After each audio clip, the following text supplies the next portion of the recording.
বিএনপির জাতীয় ঐক্যের আহ্বান নিয়ে নানা মহলে চলছে চুলচেরা বিশ্লেষণ। তবে দেশের চলমান পরিস্থিতিকে ক্রান্তিকাল হিসেবে দেখছে দলটি।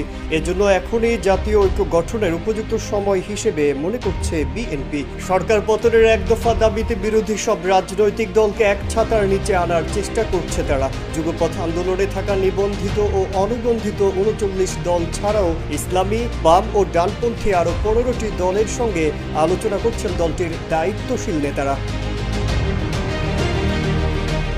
চলমান রাজনৈতিক পরিস্থিতিতে সব দল মিলে যৌথ বিবৃতি দিতে পারে। পরে অভিন্ন কর্মসূচির মাধ্যমে ঐক্যবদ্ধভাবে মাঠে নামার কথা ভাবছে বিএনপি। তবে এই ঐক্যের আহ্বান নিয়ে ভিন্ন মত রয়েছে কয়েকটি দলের।